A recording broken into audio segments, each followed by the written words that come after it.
Cameroun, face à l'injustice, le SDF prône des solutions pour un avenir meilleur. Bonjour chers auditeurs et bienvenue sur CTV, votre chaîne de référence pour des analyses politiques claires, neutres et enrichissantes.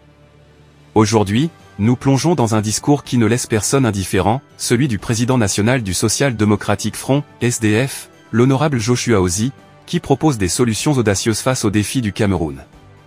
Restez avec nous jusqu'à la fin pour un débat ouvert où votre opinion compte.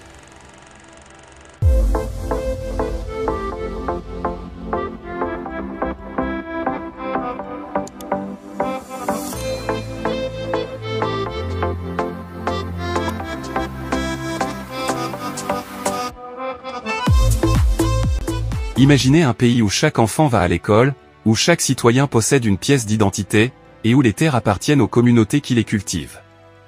Cela semble être un rêve, mais c'est bien le projet que défend le SDF dans son message de fin d'année et de Nouvel An. À travers des récits poignants, Joshua Ozi dresse le tableau des injustices qui gangrènent notre société.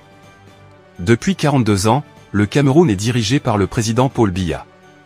Une longévité au pouvoir qui, selon le leader du SDF, appelle aujourd'hui un souffle nouveau. Le vent qui souffle n'est pas seulement un vent de défi, mais un vent de changement, affirme Joshua Ozi.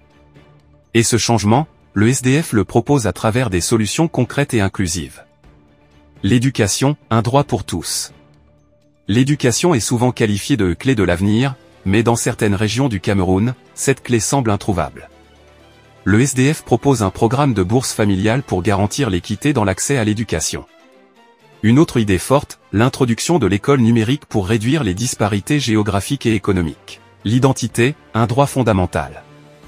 Dans l'est du pays, 8 millions d'enfants vivent sans acte de naissance, une situation qui les prive de droits fondamentaux. Le SDF envisage de faire de la délivrance de ces documents une obligation gouvernementale. De même, pour résoudre les retards dans l'obtention des cartes nationales d'identité, le parti propose de décentraliser le processus en confiant cette tâche aux mairies. La terre, un patrimoine à protéger. Joshua Ozi dénonce la dépossession abusive des terres par des élites ou des entreprises au détriment des communautés. Le SDF veut instaurer une politique d'accès équitable à la terre et renforcer les droits des populations locales. Un service public au service des citoyens. Pour le SDF, la fonction publique doit être le reflet d'une société juste. Cela passe par des salaires équitables et des services efficaces, qu'il s'agisse d'agriculteurs, de commerçants ou de fonctionnaires. Résolution de la crise anglophone, dialogue et justice. La crise dans les régions du nord-ouest et du sud-ouest a causé des déplacements massifs, perturbant des milliers de vies. Joshua Ozi propose une approche basée sur le dialogue, la justice et des actions concrètes pour ramener la paix et relancer les économies locales.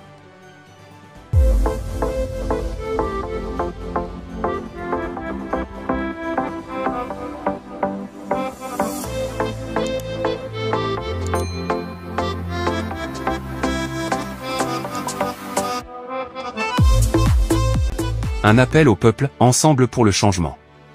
Pour conclure, Joshua Ozi lance un appel vibrant, construisons un mouvement pour le changement, pour que chaque Camerounais mène une vie digne. Une vision ambitieuse, mais nécessaire dans un pays où les défis ne manquent pas. Un débat s'ouvre, et vous, qu'en pensez-vous? Chers auditeurs, les propositions du SDF vous semblent-elles réalistes? Croyez-vous que ce vent de changement pourra réellement souffler sur le Cameroun? Partagez vos avis dans les commentaires et n'oubliez pas de vous abonner à CTV pour rester informé des actualités les plus importantes. Comme le dit un proverbe africain, si tu veux aller vite, marche seul. Si tu veux aller loin, marche avec les autres. Le Cameroun, plus que jamais, a besoin de marcher ensemble. Restons connectés et faisons entendre nos voix pour un avenir meilleur. À très bientôt sur CTV.